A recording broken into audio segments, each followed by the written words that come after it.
Shalom, selamat pagi Bapak Ibu Saudara sekalian. Selamat berjumpa kembali dalam program Renungan SOS. Puji Tuhan.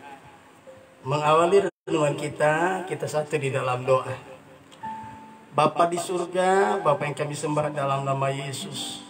Terima kasih Tuhan, kalau pagi yang indah ini kembali kami boleh berada di hadirat-Mu. Terima kasih Tuhan. Bapa, kami mengucap syukur kalau sepanjang malam kami boleh menikmati pemeliharaan Tuhan, perlindungan Tuhan, sehingga kami dapat menikmati petiduran yang nyenyak Tuhan. Terima kasih Tuhan. Kami mengucap syukur juga karena pagi yang indah ini, oleh kemurahan-Mu Engkau boleh bangunkan kami dengan keadaan roh, jiwa, dan tubuh yang diberkati daripada-Mu. Terima kasih Bapa. Sebelum kami memulaikan renungan kami ini, kami mohon Roh Kudus menolong kami, memampukan kami menangkap pesan-pesan Tuhan melalui renungan ini, dan biar kiranya Roh Kudus menolong kami semua. Terima kasih Bapa, inilah yang menjadi doa kami. Kami mulaikan renungan kami ini di dalam nama Yesus, Tuhan dan Juru Selamat kami. Haleluya. Amin. Bapak Ibu sekalian, sekarang kita tiba pada kesimpulan ya, sebagai akhir dari program dari renungan kita yang kita sudah mulai dari beberapa hari yang lalu atau seminggu yang lalu ya.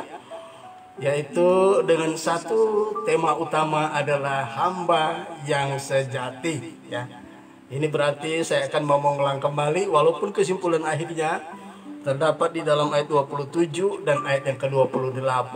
Saya akan mengulangi dari awal, meringkas dari awal poin-poin yang harus kita perhatikan, sebab hamba yang sejati ada 6 hal atau ada 5 hal yang terlihat dalam pelayanannya.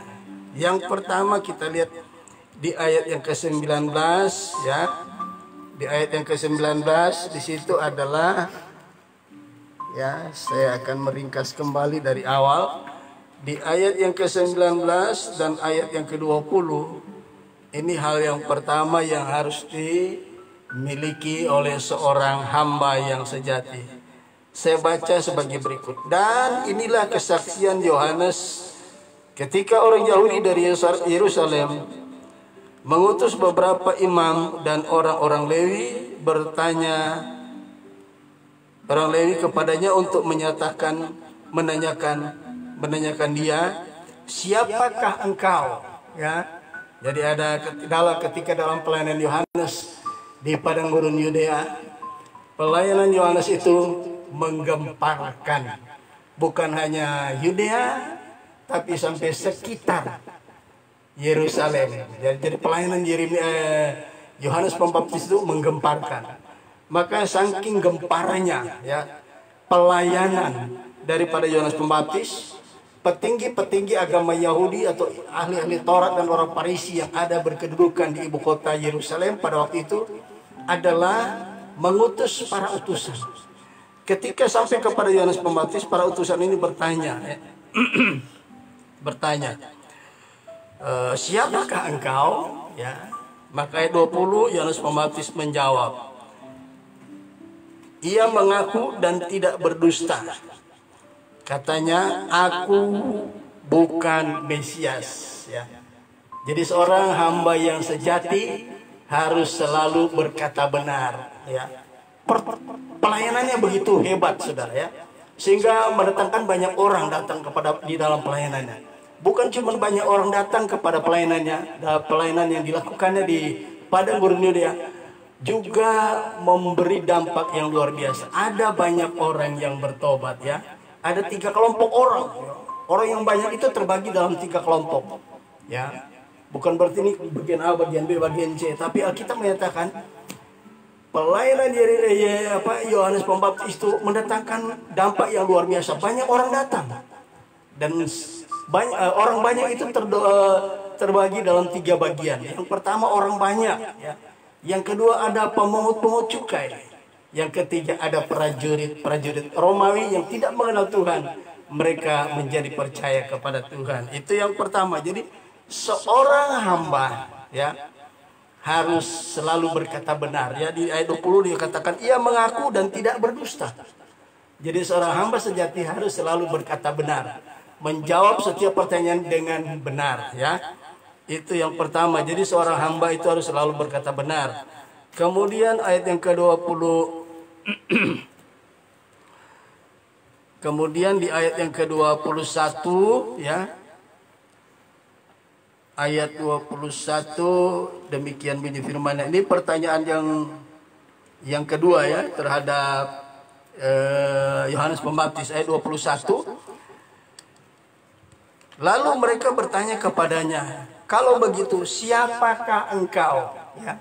Dua kali mereka bertanya, siapakah engkau? Ya. Ayat 21 berkata, ya tadi ayat 19 berkata siapakah engkau? Sekarang ayat yang ke-21 ini pertanyaan mereka yang kedua. Lalu mereka bertanya kepadanya, kalau begitu siapakah engkau? Ya. Kemudian para utusan ini bertanya, apakah engkau Elia? Ya. Dan ia menjawab, bukan. Ya. Perhatikan. Di sini mereka bertanya kali kedua, siapakah? Kalau begitu siapa engkau? Mereka bertanya, apakah engkau Elia? Dan ia menjawab, bukan. Apakah engkau seorang nabi yang akan datang? Dan ia tetap menjawab, bukan. Jadi yang kedua yang harus dimiliki oleh seorang hamba adalah ya memiliki sifat yang jujur, saudaraku ya. Sifat jujur ini sangat penting. Ya. Dia bukan hanya selalu berkata benar, dia harus memiliki sifat yang jujur. Ya, tadi dia berkata bukan. Ya. Berarti dia berkata benar sebab dia bukan Mesias yang seperti mereka harapkan, ya. Kemudian ayat 21 berkata, siapakah engkau kalau begitu? Apakah engkau Elia? Apakah engkau seorang nabi yang akan datang? Juga dia berkata bukan. Jadi seorang hamba yang sejati harus memiliki sifat yang jujur. Siapapun kita, saudara, ya, apapun profesi kita, kita harus selalu berkata benar, ya. Begitu juga yang kedua, kita harus selalu memiliki sifat yang jujur, ya. Itu yang harus kita perhatikan. Yang kemudian di sini kita akan lihat ayat referensinya, ya. Mari kita lihat ayat referensinya, yaitu di Amsal pasal yang ke-11 ayat yang ketiga, ya. Amsal yang ke-14 ayat yang ke-11 ayat yang ketiga. Amsal 11 ayat yang ketiga, ya. Jadi seorang hamba itu harus memiliki sifat yang jujur. Amsal 11 ayat yang ketiga berbunyi sebagai berikut. Orang jujur dipimpin oleh ketulusannya, ya. Orang jujur itu bukan hanya selalu benar, berkata benar, tapi dia hidup dengan ketulusan hati. Ya. Dalam melakukan pelayanannya dia harus dipimpin dengan ketulusan hatinya, ya. Dia harus dipimpin dengan ketulusan hati, ya. Kemudian di Amsal 14 ayat yang ke-14 di ayat yang ke-5 di sini dikatakan saksi yang setia tidak berbohong, ya. Jadi memang Yohanes waktu ditanya, siapakah engkau? Apakah engkau Mesias? Dia mengaku dan tidak berdusta. Jadi Yohanes Pembaptis sebagai seorang saksinya Tuhan, dia berkata bukan, ya. Jadi saksi yang setia tidak berbohong. Orang yang jujur itu berjalan dengan ketulusannya. Apapun yang dia lakukan selalu dengan ketulusan, dipimpin dengan ketulusan, ya. Kemudian sebagai seorang saksi hamba yang sejati, saksinya Tuhan harus selalu, ya, disendirikan tidak pernah berbohong, ya. Nah, saudaraku, jadi yang kedua yang harus diperhatikan adalah hamba yang sejati memiliki sifat yang jujur, ya. Dia dipimpin oleh ketulusan. Begitu juga dengan kita. Apapun profesi kita, ya, mau kita pengusaha, mau kita seorang pendidik, maupun kita seorang pelayan Tuhan, apapun profesi kita, kita harus selalu jujur dan dituntun oleh ketulusan. Yesus berkata Matius 10 ayat 16, apa bunyinya di sana? Matius 10 ayat 16, ya. Matius 10 ayat yang ke-16, kita akan lihat apa yang Yesus katakan kepada murid-muridnya sebelum dia mengutus mereka pergi berdua-dua. Yesus berpesan sebagai berikut, ya. Matius 10 ayat yang ke-16, lihat, aku mengutus kamu seperti domba ke tengah-tengah serigala. Sebab itu adalah engkau cerdik seperti ular, tetapi tulus seperti merpati. Apapun profesi kita, ya. Apatah lagi kita sebagai seorang pelayan Tuhan, kita harus selalu tetap jujur, ya, dan hidup di dalam ketulusan. Yang kita lakukan semua berdasarkan ketulusan, ya. Harus dengan tulus. Kalau tidak bahaya, ya, tulus seperti burung merpati. Di samping kita harus cerdik, kita harus tulus seperti merpati. Kemudian poin yang ketiga yang harus dimiliki oleh hamba yang sejati, kita baca di ayat 22 dan 23. Maka kata mereka kepadanya, siapakah engkau? Kali yang ketiga para utusan dari Yerusalem bertanya dengan pertanyaan yang sama, siapakah engkau? Ya. Mungkin kalau mereka bisa berargumen, cuma tidak dijelaskan di sini. Kami ini bingung dengar alasan kamu, jawaban-jawaban kamu. Kami tanya siapakah engkau, sampai kali ketiga engkau menjawab juga. Ya. Dia demikian ayat itu berkata, maka kata mereka kepadanya, siapakah engkau? Sebab kami harus memberi jawab kepada mereka yang mengutus kami. Apa katamu tentang dirimu sendiri? Nah sekarang ditanya, apakah engkau Mesias? Bukan. Apakah engkau Elia? Bukan. Apakah engkau salah satu di antara seorang nabi? Bukan. Jadi mereka, ya kalau pakai bahasa Mado, gua bingung nih dengar lo, jawaban lo, ditanya siapa lo? Bukan. Nah, akhirnya mereka tanya, kalau begitu siapa engkau? Ya, siapa dirimu? Ya. Siapa diri saudara? Siapa diri Anda? Ya. Ya, kita lihat pada ayat yang ke-23, ya. Ayat 23, demikian bunyi firman Tuhan. Jawab Yohanes Pembaptis, akulah suara orang yang berseru-seru di padang gurun. Ya. Pada waktu mereka mendesak dia tidak terpancing emosi. Biasanya seseorang kalau ditanya sekali dua kali, dia sih masih berkata, mungkin intonasi nada suaranya itu masih rendah. Ya, saya sih bukan. Saya sih Samiaji, katakanlah kira-kira begitu. Mereka tanya, apa engkau penginjil hebat yang di Jakarta itu? Bukan. Apakah engkau ini? Bukan. Apakah ini engkau ini? Bukan. Ya, orang itu bertanya, kalau begitu siapa engkau? Kami harus memberi jawaban kepada orang yang mengutus kami. Sekarang kami tanya, siapa dirimu? Nah, sekarang konteksnya para pribadi saksi itu kepada Yohanes Pembaptis. Hal yang sama juga seringkali terjadi di dalam pelayanan kita, di dalam usaha kita, siapa kita dan sebagainya, ya. Karena sesuatu yang mereka melihat kita prestasi luar biasa, siapa engkau, ya. Nah, akhirnya Yohanes Pembaptis menjawab demikian, akulah suara orang yang berseru-seru di padang gurun, ya. Dia menyatakan, karena mereka orang-orang, ya, kalau boleh dibilang kalangan orang-orang teologi, ya, sebab diutus oleh petinggi-petinggi agama Yahudi dari Yerusalem, para imam dan orang Lewi. Ini kelompok orang para teolog kalau zaman sekarang, ya, orang-orang teologi yang diutus. Kemudian Yohanes Pembaptis dengan telak dia berkata, akulah, ya, suara orang yang berseru-seru di padang gurun. Dia merujuk kepada nubuatan Nabi Yesaya pasal 40 ayat yang ketiga. Ini apa artinya, saudara? Ya. Apa artinya? Di sini dikatakan bahwa sebelum Yohanes Pembaptis lahir, sebelum dia diutus oleh Tuhan untuk menjadi saksinya Yesus, menjadi perintis jalannya Tuhan, aku inilah yang dinubuatkan oleh Nabi Yesaya, bahwa aku sebenarnya hanyalah, ya, di sini dikatakan aku hanyalah seorang hamba, ya. Di situ dikatakan dia hanya seorang hamba, saudara, ya. Sebelum dia lahir, dia sebagai sudah dinubuatkan. Para imam Lewi ini bingung. Wow, ternyata mereka tidak memahami bahwa sebelum kedatangan Mesias ada seorang utusan yang akan diutus Allah.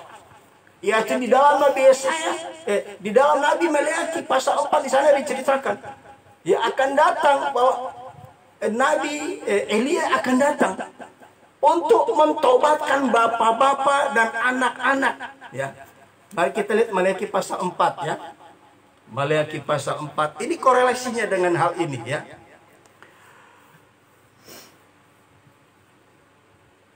Saya akan lihat terlebih dahulu.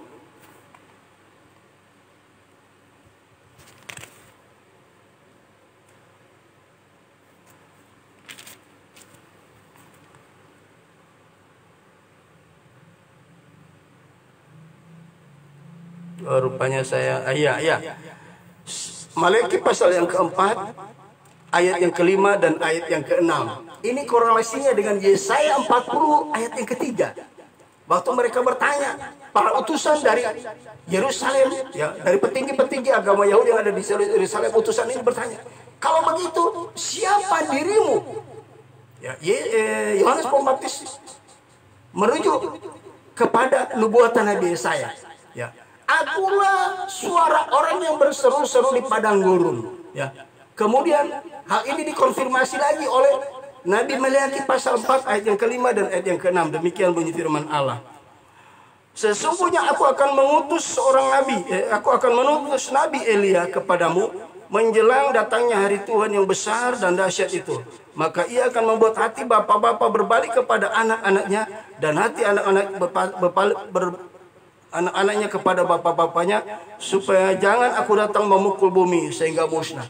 Jadi sebenarnya ini menggambarkan tentang bagaimana siapa Nabi Elia yang dimaksud oleh suara orang yang berseru di padang gurun itu adalah merujuk kepada Yohanes Pembaptis akan menjadi perintis jalan Tuhan, membuat orang tua-tua dan generasi muda akan menyadari bahwa Mesias sebenarnya sudah datang. Ya, Nabi yang diutus oleh Tuhan mendahului kedatangan Mesias adalah Yohanes Pembaptis. Dia datang dengan kuasa dan roh Elia. Ya. Artinya di situ dinubuat bahwa Nabi saya Yohanes Pembaptis sebelum kelahirannya dia sudah dinubuatkan akan dipakai Tuhan mendahului Yesus sebagai Mesias akan hadir di tengah-tengah umat Israel sebagai malaikat perjanjian yang dijanjikan oleh Tuhan kepada bangsa Israel. Nah, aplikasinya buat kita sebagai hamba yang sejati. Saudara, kita menjadi hamba kepada Tuhan, menjadi pelayan Tuhan. Siapapun kita hamba Tuhan. Ya, siapapun kita sebagai orang percaya disebut sebagai hamba Tuhan, walaupun profesi kita yang berbeda. Yang membedakan cuma pelayanan kita. Ya, kita harus tahu bahwa sebelum Yohanes Pembaptis dilahirkan, dia sudah ditetapkan untuk menjadi seorang nabi. Siapapun kita sebelum kita dilahirkan, ya ini aplikasinya buat kita. Siapapun kita, apapun profesi kita sebelum kita dilahirkan, sudah ditentukan untuk menjadi saksinya Tuhan. Amin, saudara. Di dalam amanat agung ada lima poin. Poin yang kelima adalah amanat agung dalam poin yang kelima. Ya, Kisah 1 ayat yang ke-8 berkata, ya, Kisah 1 ayat yang ke-8.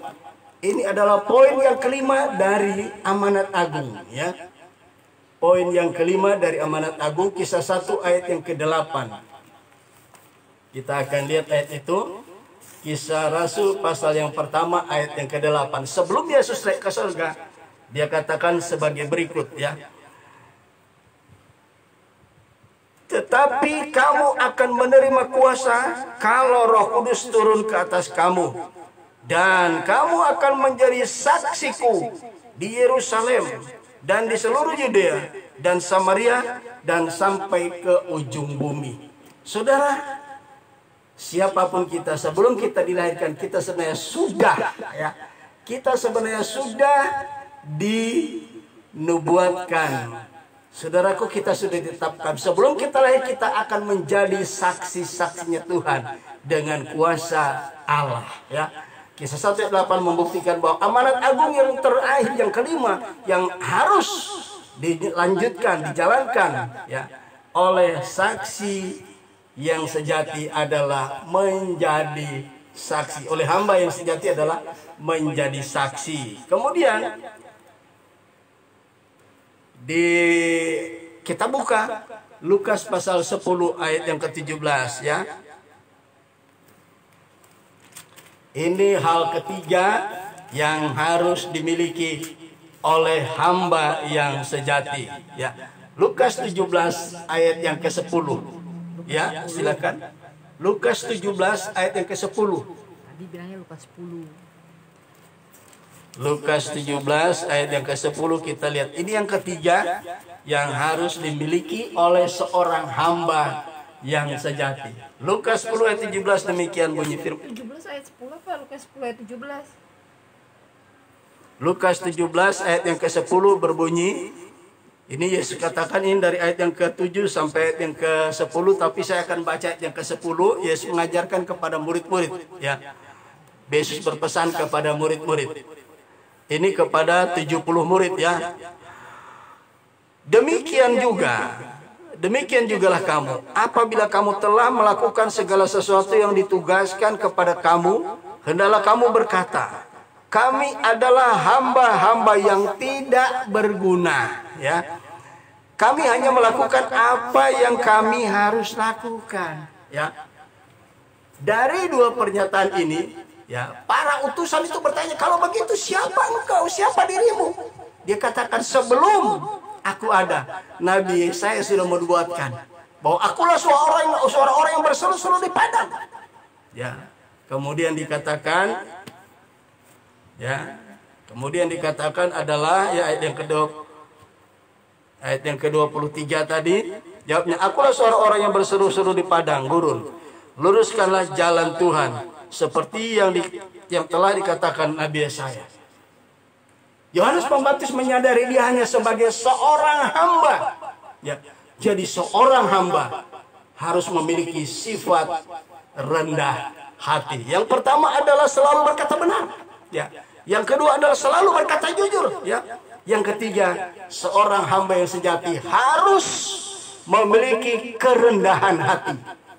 Ya, Yesus juga pernah menyatakan dalam Matius 11, mari kita lihat Matius 11. Kalau Yesus sebagai Tuhan kita, ya, kita sebagai hamba, ya.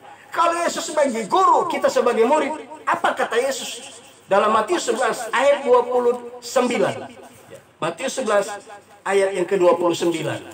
Ya. Kita lihat Matius 11 ayat 29. Ayat ini sebenarnya ayat hafalan saudaraku, ya. Tapi mari saya menyegarkan kembali ingatan saudara. Ya, mungkin saudara agak lupa, sekarang saya segarkan, ya. Matius ayat 11 ayat 29, Yesus berkata sebagai berikut, ya. Atau saya baca dari ayat yang ke-28, ini ayat-ayat yang sangat familiar di telinga kita. Matius 11 ayat 28 sampai 29, Yesus berkata sebagai berikut, marilah kepadaku semua yang letih lesu dan berbeban berat, aku akan memberikan kelegaan kepadamu. Ya, Yesus memanggil, Yesus memberikan janji. Siapa yang berletih lesu berbeban berat, marilah datang kepadaku. Ya, aku akan memberikan kelegaan kepadamu. Ayat 29. Perhatikan. Pikulah kuk yang kupasang dan belajarlah kepadaku, karena aku lemah lembut dan rendah hati. Seorang hamba yang sejati, yang keempat, yang ketiga yang harus dimiliki adalah seorang hamba tidak ada atribut apapun yang perlu dibanggakan. Yesus katakan, belajarlah kepadaku, aku lemah lembut dan rendah hati. Kalau guru kita, kalau Tuhan kita adalah Yesus, lemah lembut dan rendah hati, apakah kita boleh tidak rendah hati? Itu harga mati loh. Kita juga harus rendah hati. Amin. Itu yang harus kita perhatikan. Nah, kita masuk pada bagian selanjutnya. Bagian yang keempat yang harus dimiliki oleh seorang hamba. Ayat 24 dan ayat yang ke-25, ya. Dan di antara orang-orang yang diutus itu ada beberapa orang Farisi. Mereka bertanya kepadanya. Katanya, ayat 25. Mengapakah engkau membaptis jikalau engkau bukan Mesias, bukan Elia, dan bukan Nabi yang akan datang? Ya, ayat 26. Yohanes Pembaptis menjawab, aku membaptis kamu dengan air. Tetapi di tengah-tengah kamu berdiri dia yang tidak kamu kenal. Ya. Artinya apa? Seorang Hamba yang sejati dia harus mampu berapologetika, memberikan penjelasan dengan benar siapa dirinya, statusnya dia harus sampaikan. Aku cuma sebagai seorang hamba. Seorang hamba tidak ada atribut apapun yang patut dibanggakan, yang tidak boleh dia sebutkan, sebab tidak ada atribut apapun yang melekat pada seorang hamba. Ya, hamba itu milik sepenuhnya dari Tuannya, yaitu Yesus Kristus, Tuhan kita. Amin, saudaraku. Kalau Yesus sebagai Tuhan kita, Yesus sebagai guru kita, Yesus katakan, belajar kepadaku. Aku lemah lembut dan rendah hati. Seorang hamba harus rendah hati. Kemudian yang keempat adalah seorang hamba harus mampu berapologetika. Ya. Kemudian ayat 26 tadi, Yohanes Pembaptis berkata, Yesus menjawab kepada mereka katanya, aku membaptis dengan air, tetapi dia di tengah-tengah kamu berdiri dia yang tidak kamu kenal. Ya. Di sini dikatakan bahwa, ya, dan ayat yang ke-27 saya lanjutkan, yaitu dia yang datang kemudian daripadaku, membuka tali kasutnya pun aku tidak layak. Apa artinya ini? Seorang hamba yang sejati hanya memuliakan nama Tuhan, meninggikan siapa Tuhannya, siapa gurunya. Tuhan kita, guru kita adalah Yesus. Dalam setiap pelayanan apapun, dalam kondisi apapun, dimanapun, seorang hamba sejati hanya meninggikan, memuliakan nama Yesus, bukan nama pribadi. Dia ditantang, kalau begitu siapa dirimu? Dengan tegas, dengan tegar, ya, dengan gagah perkasa, Yohanes Pembaptis, aku bukan Mesias, aku suara orang yang berseru-seru di padang. Kita lihat, pelayanan Yohanes Pembaptis menggemparkan, bukan dia berkhotbah di tengah-tengah kota India, di padang gurun. Bayangin, mengapa sampai menggemparkan di Yerusalem? Orang yang mendengar itu menceritakan dari mulut ke mulut sampai ke Yerusalem. Ya, dia ada di Yudea, di padang gurun. Pelayanan kita kalau diurapi Allah, diurapi roh Allah, berkata dengan benar, hanya meninggikan Yesus. Berita itu akan tersebar dari mulut ke mulut sampai kemanapun. Haleluya.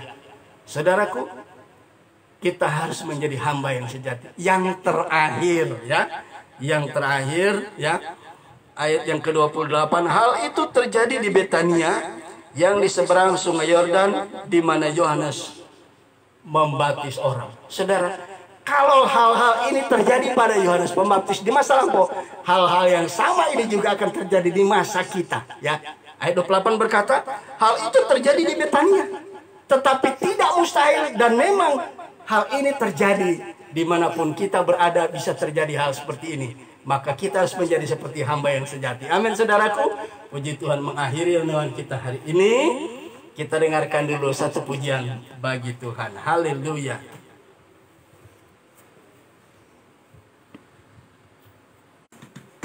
Haleluya, haleluya.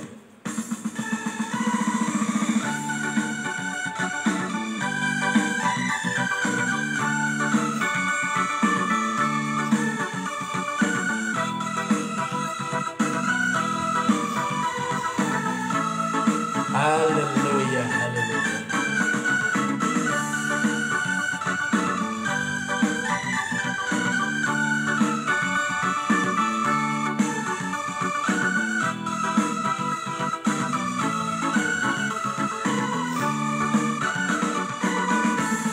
Begitu besar kasih Allah pada kita, diberkatilah anak cucu kita di mana-mana. Tuhan mengubah miskin dan menjadikan kaya. Dia merendahkan dan meninggikan juga.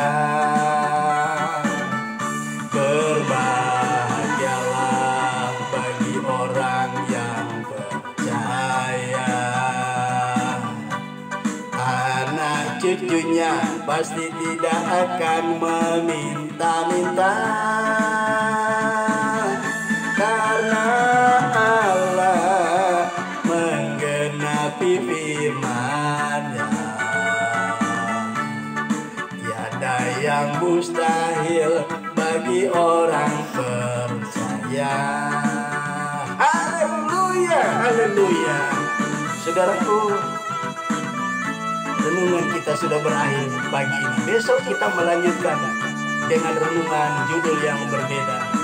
Ada 5 poin yang kita sudah perhatikan. Jadilah hamba yang sejati ya. Selalu berkata benar, memiliki sifat yang jujur ya, memiliki kerendahan hati, mampu berapologetika, dan yang paling utama dari kelima itu hanya meninggikan nama Yesus Kristus. Haleluya.